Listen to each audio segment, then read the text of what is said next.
Most people wait for a moment that never comes. A promotion. A viral win. A lucky break. But quiet wealth doesn't arrive like lightning. It arrives like erosion, slow, certain, and almost invisible. Harry didn't build $1 million with a breakthrough. He built it with a process so boring it looked like failure, until the numbers started obeying him. Month 1, Harry was 31, living in a one-bedroom outside Columbus, Ohio. Not struggling in the cinematic way. No eviction notices. No dramatic overdraft alerts. Just a low-grade financial ache that followed him everywhere, like a dull headache you forget you have until the room gets quiet. He made $78,000 a year as a project coordinator for a regional logistics company. After taxes and benefits, his take-home was about $4,650 a month. His rent was $1,420.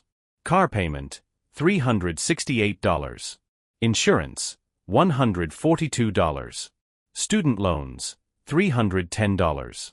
Phone and internet, $135. Groceries averaged $420. Restaurants and small stuff added another $360. Subscriptions, $58. A gym membership he rarely used, $46. Gas, $140. Utilities, $180. By the end of each month, he was saving maybe $250, on good months. On bad months, it vanished into miscellaneous. He had $9,800 in a checking account, $2,400 in savings, and $18,000 sitting in a 401k he barely understood. Total net worth, around $30,000 if you were generous. But he didn't feel ahead. He felt exposed. Every time someone at work talked about investing, he nodded like he belonged there. Every time his parents hinted about buying a house, he changed the subject. He wasn't broke. But he also wasn't safe. And that's the part most people miss. The real pain isn't poverty. It's fragility. The sense that one unexpected event could reorder your entire life. Harry didn't need inspiration. He needed insulation. But first, he needed a way to stop leaking money without turning his life into punishment. And that's where the first small shift begins. Month 2, the change didn't start with a new job or a dramatic side hustle. It started with a sentence Harry found late at night, scrolling on his phone instead of sleeping. It was a quote often attributed to Morgan Housel's ideas. Simple, almost annoyingly calm, wealth is what you don't see. The money not spent.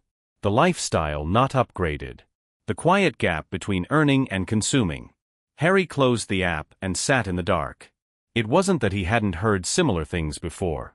It was that he felt the truth of it in his chest. He'd been chasing visible progress. Nicer shoes, better dinners, newer gadgets. The kind of spending that makes you feel like your life is moving. But the math didn't care about feelings. The next morning, he did something that looked too small to matter. He created a second checking account and named it LAG. Not investing. Not freedom. Just lag.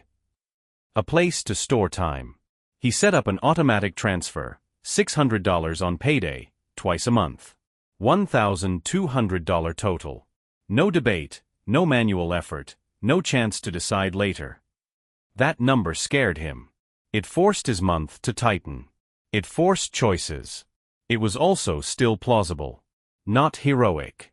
Just uncomfortable. He didn't tell anyone. Not because it was secret, but because talking about it made it feel optional. Talking invited opinions. Opinions invited doubt. Doubt invited delay. So he made it quiet and mechanical. His spending didn't magically drop. Month 2 was messy. He still ate out. He still bought random things. The difference was that he started feeling the friction earlier, like the warning light on a dashboard. And here's the twist. The process didn't feel empowering at first. It felt like being watched by his own future self. The point isn't discipline. It's design. Harry didn't become a new person. He just removed the need for constant willpower, and that's when the boredom arrived. Month 3, Harry discovered the first enemy of the process. Nothing happening. He had lag money now. It grew slowly, like a plant in bad lighting. After 3 paychecks, it was $1,800. After 4, $2,400. It wasn't thrilling. It didn't change his life. It just sat there, quiet. Meanwhile, his social feed kept showing people with louder progress. New cars. Engagement trips. Houses with white kitchens and huge islands. Promotions announced with smiling headshots. The world was allergic to slow. Harry's brain started negotiating. Maybe $1,200 a month was too aggressive. Maybe he should loosen it until his next raise. Maybe he deserved a little more fun. Maybe he should optimize by learning options trading or crypto, something that felt like movement. This is the part most people miss. When the system starts working, it becomes tempting to abandon it because it doesn't feel like work. He tried to compromise. He gave himself a rule. If he wanted to buy something above $75, he had to wait 72 hours. Not forever. Just long enough for the craving to either mature into a real need or evaporate like steam. The rule was simple, but it changed his days. It created a pause. And in that pause, he started noticing what his money was actually doing. Most of his small stuff spending wasn't about the stuff. It was about smoothing emotion, a stressful day, a boring night, an anxious weekend. He wasn't buying objects. He was buying relief. So he replaced relief with a cheaper ritual. He started walking after dinner, headphones in, same loop around the neighborhood. 40 minutes. No goal. No optimization. Just a reset. At the end of month 3, his lag account had $3,600. Still not impressive. But something else had happened. His self-trust had risen slightly. Not as a feeling. As evidence. And then something shifts, because life tests evidence. It doesn't care what you planned. It cares what you can absorb. Month 5, the test arrived without ceremony. Harry's car started making a sound he didn't recognize. A soft grinding when he braked.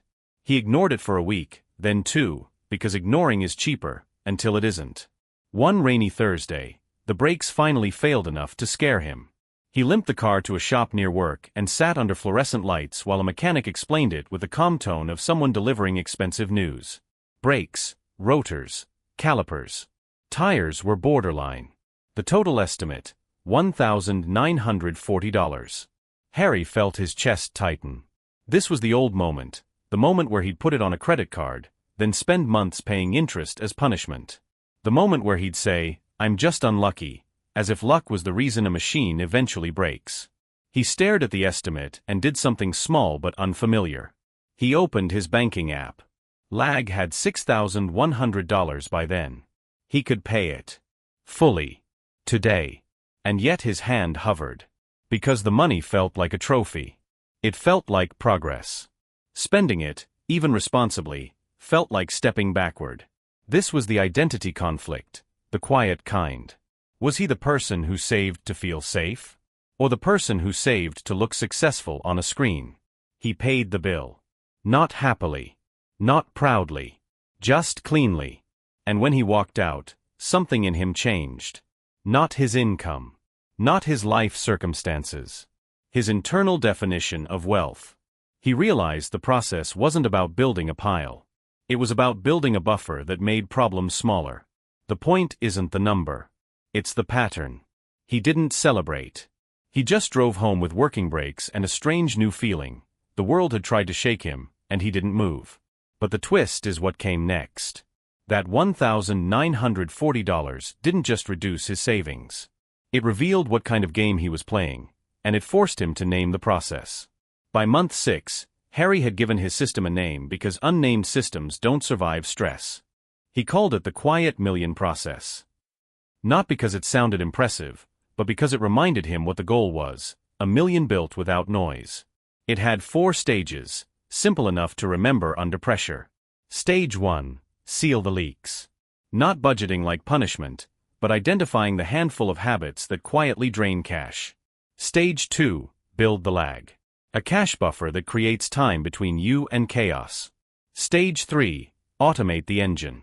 Investments and savings that happen without negotiation. Stage 4, protect the invisible. Keeping lifestyle from rising fast enough to eat the engine. He didn't learn this from a guru. It was stitched together from common sense principles you'll see echoed by people like Ramit Sethi, systems over motivation, and by writers like Morgan Housel, behavior over spreadsheets. Nothing exotic. Just assembled with intent. Harry also added 2 filters to guide decisions, because decisions were where he still bled. Filter 1. Does this purchase reduce future stress, or just delay today's stress? Filter 2. Will future Harry thank me, or just recognize this as a distraction? He put those filters on a sticky note next to his monitor. Then he did the next boring thing. He increased his 401k contribution from 6% to 10%. His company matched 4%. That meant more money was leaving his paycheck before he could touch it. It wasn't thrilling, but it was quiet power. A withdrawal from his ability to sabotage himself. He also opened a simple brokerage account and set an automatic monthly transfer of $400 into a broad, low-cost index fund. No day trading. No constant checking. The engine didn't need entertainment. Month 6 ended with numbers that still didn't impress anyone. His net worth had recovered to around $34,000 after the car repair. But now the system had a structure. And structure does something important. It keeps you moving when you stop feeling inspired. Because the next phase wasn't about dramatic sacrifice. It was about small levers, tiny changes that compound, until you wake up and realize the math has shifted again. Month 8, Harry stopped trying to win big and started trying to waste less. He changed his phone plan, saving $35 a month. He called his insurance provider, raised deductibles, and shopped rates, saving another $28. He canceled 2 subscriptions, saving $24. He started meal prepping on Sundays, not obsessively, just enough to reduce weeknight panic spending. That cut restaurants from $360 to about $180. None of this was cinematic. But the combined effect was. His automatic lag transfer stayed at $1,200 a month, and now it hurt less. Not because he earned more, but because he was no longer paying for friction. He was paying for intention. He also created a personal margin rule. If his checking account dropped below $1,500 at any point, he stopped discretionary spending until the next paycheck. Not as punishment. As a guardrail. Then, in month 9, he started something small on the side, not a flashy startup. Just contract project management work for a friend's small business. 2 evenings a week. 4 hours total. He charged $40 an hour. That added about $640 a month before taxes. Call it $480 net. Here's the twist. He didn't upgrade his life with it. He fed it directly into stage 3. The engine. He increased his monthly brokerage transfer from $400 to $800. He kept his 401k at 10%. He let the side income disappear into the invisible. This is stealth wealth in practice. New money doesn't buy new identity. It buys distance. And distance creates choices. By month 10, Harry's habits looked boring from the outside. But inside the system, something was stacking. And as it stacked, his relationship to time started changing. Year 2, Harry's life was quieter, but his numbers were louder. His base salary had nudged up to $82,000. Take-home climbed to about $4,850 a month. He was still in the same apartment. Same car. Same clothes. Same friends. The same person, at least to the outside world. But the engine was now consistent. He was putting $1,200 a month into lag, until it reached a target of $15,000, roughly 4 months of expenses. Once it hit that number, he redirected half of that transfer into investing. His 401k had grown to around $32,000. His brokerage account, fueled by $800 a month, was near $18,000. Lag sat around $12,000. Total net worth, roughly $62,000. Still not a flex. Still not a headline. But the pattern was now established. The point isn't speed. It's inevitability. Harry also started practicing what he called lifestyle lag, the stealth wealth muscle. When his income rose, he waited 6 months before allowing any lifestyle upgrade, if he even wanted one after the waiting period. Most people upgrade immediately. They turn raises into monthly payments. They convert potential freedom into permanent obligation. Harry did the opposite. He let time pass first. Time made cravings honest. In year 2, he watched coworkers lease new SUVs. He watched them complain about being broke while ordering lunch delivery every day. He listened without judgment, because he recognized the old logic in himself. And here's the part most people miss. Stealth wealth requires social courage. Not loud courage. Quiet refusal. The ability to look unimpressive on purpose. Then something shifts again, because the process starts creating a new kind of problem, one that only appears when you're actually building momentum. Year 3, Harry's net worth crossed $140,000. The money didn't arrive like a jackpot. It arrived like a slow tide. The brokerage account grew, not just from deposits, but from the market's long, uneven upward drift over time. Some months were down. Some months were up. Harry learned to stop reading meaning into noise. That's when he hit a psychological wall. At a friend's birthday dinner, someone asked what he'd been up to. Another friend joked about adulting and complained about interest rates. The table laughed. Harry smiled. Then someone turned to him and said, "You're probably killing it. You always seem put together." In that moment, Harry felt the urge to reveal, to prove, to let the invisible become visible. He didn't. Because he realized something uncomfortable: sharing would change the game. It would make the process a performance. And performance demands upgrades. Performance demands stories. Performance demands proof. Stealth wealth dies when it becomes identity theater.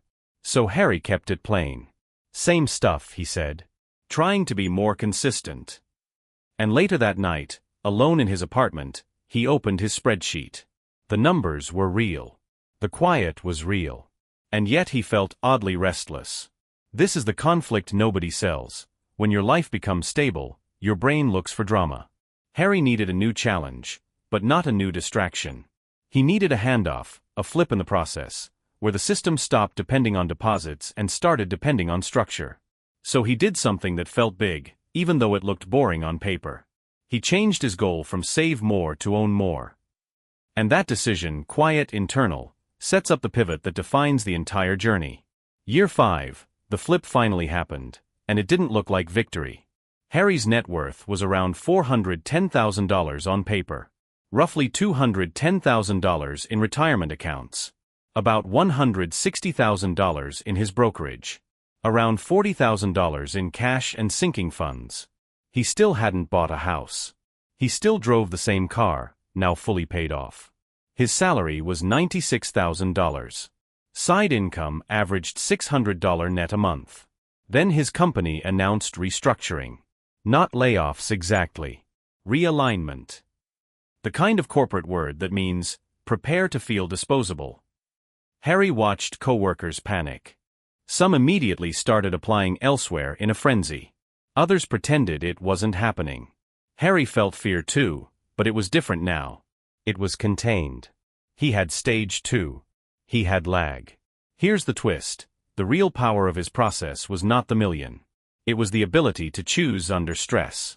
When his manager offered him a lateral move into a role he didn't want, Harry declined. Calmly. Respectfully. No drama. Instead, he took a severance package option that was quietly available to those with enough tenure. It gave him 3 months of pay and extended benefits. This was the handoff moment.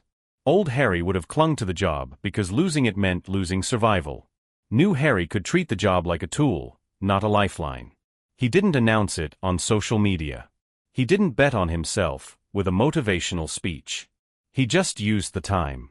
He increased his contract work hours temporarily. He updated his resume with care. He applied selectively. He rested. He walked. He protected his sleep. 3 months later, he accepted a new role at a different company, $112,000 salary, similar benefits, better hours. The million wasn't here yet. But the process had flipped. His life was no longer fragile. And once fragility is gone, wealth can compound without being interrupted by panic. But stealth wealth has one more rule. Once you can win, you have to learn how not to lose, especially to visibility. Year 6, Harry looked like he hadn't changed. That was the point. His new income could have funded a different life immediately. A nicer apartment. A new car. A louder wardrobe. Trips that produced photographs designed for approval. Instead, he practiced what he called stage 4, protect the invisible. He kept rent modest by staying put one more year, even though he could afford to move. He treated raises like fuel, not permission. He kept his automatic investments high and his lifestyle upgrades slow. He also built sinking funds to prevent the return of chaos: a car fund, a medical fund, a gifts fund, a travel fund. Small monthly transfers. Predictable. Boring. The goal was simple: keep surprises from becoming emergencies. He finally bought a home in year 7, not as a trophy, but as a calculation. A modest place with a manageable payment. He put enough down to keep the mortgage comfortable, not impressive. He didn't renovate for strangers. He didn't chase the most expensive neighborhood. He chased stability. And here's what most people miss: stealth wealth isn't just about money. It's about protecting habits from social pressure. Harry's friends still spent like they were auditioning for a better life. Some were doing fine. Some were drowning quietly. Harry didn't preach. He didn't judge. He just stayed consistent. He allowed one luxury: time. He used money to buy back hours, delivery groceries during busy weeks, occasional cleaning help, flights that reduced stress. Not to look rich, but to stay functional. Because the point isn't deprivation. It's leverage. And by year 9, the numbers started doing what numbers do when you stop interrupting them. Year 10, Harry's net worth crossed 7 figures on an ordinary weekday. No champagne. No announcement. No sudden change in posture. The million wasn't a moment. It was a quiet confirmation that the process had been right. His retirement accounts and brokerage, growing through consistent contributions and long-term compounding, had done the heavy lifting. His house had modest equity, but it wasn't the hero. The hero was the gap between what he earned and what he needed to live. He looked around his living room that night: same calm furniture, same neutral paint, same silence, and he realized something that felt almost unfair. Most people think a million makes life glamorous. For Harry, it made life quiet. It meant he could say no without fear. It meant layoffs were inconvenient, not catastrophic. It meant medical bills wouldn't reorder his identity. It meant he could help his parents if needed. It meant he could take a break without asking permission from a credit card. The point isn't the milestone. It's the pattern. And the pattern was simple. Seal the leaks. Build the lag. Automate the engine. Protect the invisible. That's what carried him across the years.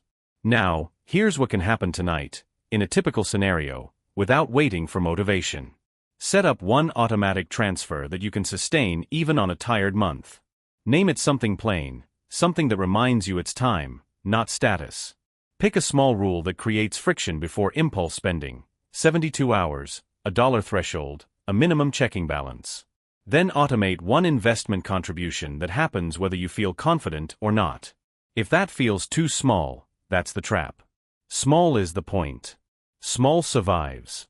This is educational content, not financial advice. Everyone's situation is different, and decisions should fit real budgets, real risks, and real responsibilities. If the quiet path makes sense, stay close. Subscribe for more stories like this, and keep the process invisible long enough for it to become unstoppable.